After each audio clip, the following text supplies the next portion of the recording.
Alright, dear viewer, you hear that music? It can only mean one thing. Sephiroth is less than a week away. Which was also true in yesterday's video. Yes, Sephiroth starting next Sunday at midnight. Woof. It's gonna be an interesting anniversary. Because yes, I think that the 3 new characters that we are getting in 2 weeks are going to be fairly monumental to the game. I think that we are looking at some really powerful characters, but hey, what happened 1 year ago? Oh, that's right. We saw Locke and Celeste come to the game, and boy, were those 2 characters influential. Holy cow. So, okay, well, that's a week away. What do we have this week? Well, we have the FF7 Remake is back, of course.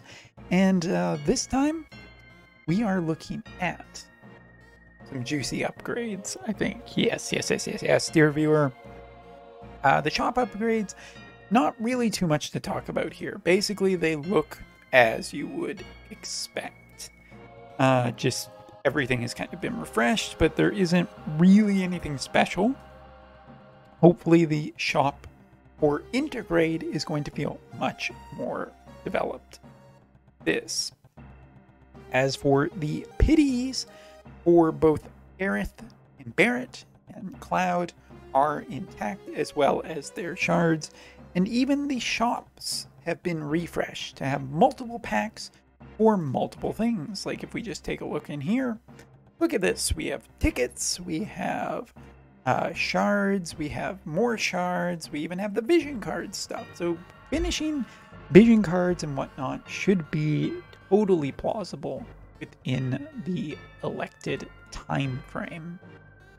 And there's every kind of banner that you could possibly want for older characters, while, you know, saving for the newer characters, of course. So both paid and non-paid options exist for everything, and choose your poison as for what you are trying to get. But lots and lots of different options here for people who are looking to go for Final Fantasy VII characters. So hip hip hooray! We even have the return of all of the FF7 Remake quests. No, I do not want to be advertised to right now. We have the collaboration quests, which have not been reset, as you would kind of expect.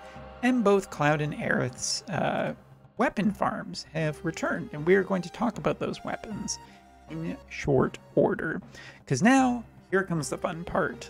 Upgrades. That's right. Upgrades, people. Upgrades. We got 4 of them today in terms of characters. In terms of weapons and equipment, we actually have a little bit more to talk about. So who should we talk about first? Well, I think I'm going to jump over to the wind element, because after talking about Varush, I am interested in talking about Tifa. Tifa is one of the characters I still see sometimes in JP Arena. She's totally great still in PvE content, just because she has such amazing chaining. She's a pretty fast character and everything. Boy, it would be nice to get a Esper for Strike, but I digress, dear viewer. We're not here to complain about that. Good though. Tifa is the most simple. She ended up getting no equipment or equipment upgrades, and that just puts it very, very straightforward as to what she got. Now, according to Wotv Calc, we are looking at a defense increase and a attack percentage increase. That's effectively all Tifa got. And yes, I guess one of them, this really puts her less in line of evasion idea, which honestly, the evasion idea never really worked for me with that character. And now we're kind of looking at maybe more of this style of character, of being really more defensive and tanky, like a certain other character who has recently come to the game. You look at here with Preen. Now Preen has a TMR equipped, and honestly, you know what, let's just equip that onto Tifa. Just give me 1 sec for my brain to start working again, and let's just let's just kind of switch a few things around here and see how it ends up.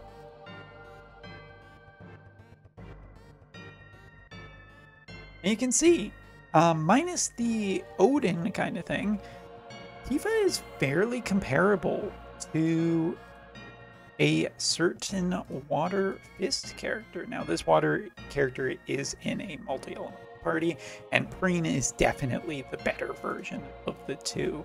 Still, between the upgrades to Paladin and Tifa's upgrades, I think she's still quite relevant. Not going to really break the mold in terms of what a wind elemental character can do, because top tier wind element, the gold standard, is very cool right now and very strong. Tifa is particularly very strong, especially with what we are looking at here. And honestly, the 30%, it's just that the 30% attack boost and the defense boost don't really push her to being that much crazier. This isn't like a Skahal update where she's just way more difficult to kill. With her Paladin, she's still going to be difficult to kill, but there's a lot of barrier removal and sometimes dispel. So yeah, I think it's totally fine. It's totally good here. It's just not incredible or amazing. But hey, it makes Tifa more comparable to some of the newer Fist type characters, and that's totally okay in my books. I think I said totally approximately 17 times already. Please let me know in the comments below how many times I've said totally. Now, not getting off track, let's jump up.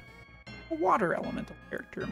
And this is not a water elemental magical party. If I was really doing that, you know, the Thunder Sage of Hess would be very interesting to me.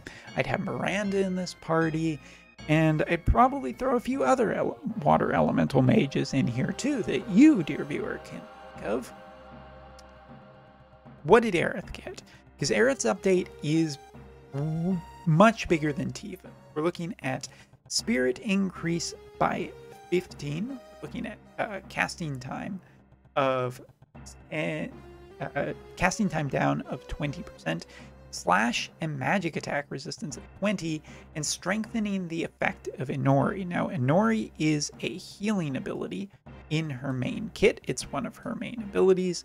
Mine's only at level 15. Fix that shortly after this video. But you can see here that it is a large AoE healing spell. It also gives Spirit up for multiple turns. And yeah, Aerith is fairly tanky against other magic users. And with the water vision cards that exist, you can also get very nice in terms of being kind of difficult to kill. Other than Fist and Piercing, she's pretty good against multiple elements. And with magic and slashing being what looks like it's going to be the game is focusing on kind of in the future, Aerith's pretty good here. Against some characters like Yuffie or Fire Elemental teams, they'd have a hard time getting through Aerith, and Aerith would be quite capable of healing, especially if you want to aim towards more boosting her resistances. Currently I have these boots, but these boots have been built a little bit more to speed, and that's kind of why Aerith does have the speed, but I could be pushing for more resistance on her TMR to keep her safer longer, keeping the team stronger. Now, that's not to say that Aerith doesn't still have some issues. I honestly kind of wish that Inori would have gotten some kind of little bit of unique feature. I mean, not necessarily auto raise, because that would have been insane, but some kind of status effect healing would have been a cool upgrade for Aerith, also on her ability. It would have, now, okay, she does have auto raise in her job level 25, but I was thinking also in another. The thing that is going to be 100% changing for Aerith now is basically running her as a time mage. With all the upgrades to time mage, it is 100% certain that she will be pretty insane for that. I mean, just quick in is better now, haste is better now, a whole bunch of different abilities have gotten improved and removed their casting time. Yeah, I think that time mage will be the default, and Aerith will kind of move more away from DPS and just way more solid support and covering a lot of crowns. Last but not least, her weapon has been improved, stats have been improved as well, but her healing power is the only thing to truly feel like a big upgrade here. And given that Inori is also stronger now, Barrett should be a fairly competent healer. In future videos, I'll do some tests on her healing and see what we can get away with out of it. Next up, let's move on to Cloud. Cloud, of course, a very popular character, a lot of character that people like, and probably out of all the FF7 characters, the longest lasting in JP Arena. Still feels like I see a lot of Clouds in various places with various characters, especially Lightning, and Cloud is still good. A Lightning team like that, including Cloud and Lightning, is very strong still. So what does he get? Slash attack resistance penetration of 20, AoE attack resistance plus 5. He had 10 before, so now it's up to 15, and critical damage up by 10%. This goes along with the Buster Sword's improvement of going up to 6-star, better stats for the Buster Sword, but also a higher critical chance. Cloud was already about criticaling characters and getting bonuses off of that. If critical is just more consistent now and also higher damage dealing, then Cloud himself has benefited quite nicely. What is true is that his stats hasn't really gotten anything more amazing, but getting through slash resistance is better, and that critical damage increase is also better. So Cloud just feels stronger, but he was already a good character that people were using in PvE for chaining and everything, and I think he'll still be relevant. Do I put him higher than Lightning? Probably not. Lightning's just a newer character with a more upgraded kit, so yeah, I think Lightning is still the better of the two, but Cloud is definitely more on par with what I would expect from a current day DPS character. Alright, now if I can just find the right part T, favorite is not necessarily true for a title. We have last but not least Barrett, and Barrett is one of the characters that has been much maligned. His kit didn't seem very focused before, and still doesn't really seem super focused even before like upgrade. Even with all the ice strong vision cards, he's very much lagged behind. The idea of him being like a kind of tank based character, boy did it go out the window when better tanks came along like Snow. Barrett had just kind of felt like a really non-properly developed character. So with his upgrade now, we're looking at HP limit up by 15%, defense penetration up by 10%, attack up by 15%. All of this is pretty substantial in terms of an upgrade for him, because he's harder to kill with a higher HP. He's capable of getting through others' defenses, and 15%. And you know, given that there are really good ice range vision cards, this feels fairly restrained in terms of a master ability too. Nothing here is going to break the mold on this character. Thankfully, the other thing that he got, the Gatling gun weapon, is a pretty good DPS upgrade as well. 175 attack is nothing to write home about. 15 up on his shooting attack is nothing much. But these upgrades for Barrett only actually are, which is an ice elemental attack up by 30, reaction block of 30, and defense penetration of 20. It does make Barrett's kit feel much more towards him just being a brawly DPS, and probably one of the more brawly ranged characters out there. Unfortunately, he doesn't have like Paladin or anything to really push this over the top. He does have Fighter and he does have Gunner. Both of those, I do believe, have now been completely upgraded. His Limit Burst has Confusion. And his main kit does have some potential ways of decreasing healing, slow status effect, and removing guts off of targets.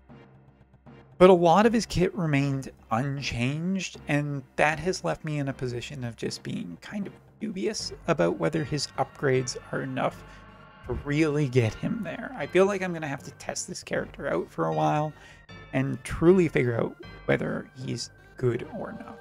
Good or not enough to really push over Eliza and Alaya. Just taking a look at my Alaya for a second here, neither of these two have upgraded TMRs, and one is running Odin, one is running Chocobo. One of these is better than the other in terms of espers, and yes, it is the Chocobo. That's kind of a joke. But seriously, lower cost espers aside, just taking a look at Alaya's stats in this party, you can see 1266 for right here, and 407 for dexterity, 94 speed, and 7,000 HP. Now if we look at Barrett by comparison, higher HP, lower attack, higher dexterity, and lower speed. It's an interesting combination. I mean, Ice has always had really, really strong vision cards, and it might be enough to push Barrett to being a pretty successful DPS now. I mean, in combination of everything, where a lot of the stuff here isn't just survivability with the HP and whatnot. I mean, getting as much support towards his attack in combination with a lot of good vision cards, I'll be testing it. I really will be testing it to see if it is there or not. Even that if we switch around the Fenrir VC quick,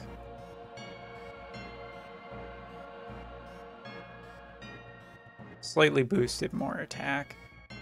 There is something. I mean, Barrett, out of all of the characters, felt like he got the biggest upgrade. He definitely needed the biggest upgrade. The question is, can his kit is his kit good enough? Like, is the increased range that he can potentially get off of it, plus his passives, just enough to get him there? I honestly don't know. This is a big like scratching question that I have in my head. I need to train this character a little bit better to be better with equipment and whatnot. I need to potentially just try him with human killer Esper and see if that makes a difference. Also just giving him a higher speed Esper, and potentially maybe some of the answers also rely here with a Trust Mastery being upgraded too. I mean, once again, I guess I'll just summarize this video, my overall thoughts on the FF7 character.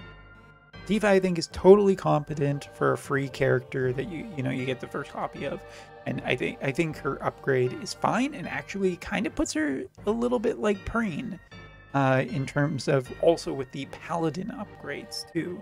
Aerith, I think, is a really interesting healer, and but she has kind of crossed the line to just really being healer support at the, and I just want to test that out more and more. Cloud was solid before and still feels the same, if just not slightly better and slightly more useful and slightly more comparable to Lightning, missing some of the features, but okay. Barrett is the one that I really want to know where he can be in the ice shooting meta. If he really, really is like can keep up with Alaya, then maybe he is a better option than Eliza. Eliza can be a little bit not durable. I don't know. I really don't know. Barrett is my biggest question mark of whether all of this stuff that he's gotten is enough to finally get him there to be just a good ranged DPS that is kind of a little bit more difficult to kill. Cloud will continue to be Cloud. Tifa will continue to be Tifa, and Aerith with her Time Mage might actually be kind of scary with certain water elemental teams. And that's my thoughts. So let me know what you think. Which of the FF7 characters ended up the best here? Which are you most excited for an upgrade? And why is Sephiroth going to make all of this not matter?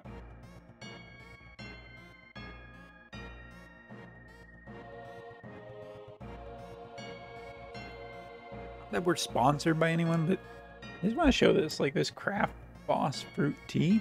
Actually really good. It's grapey.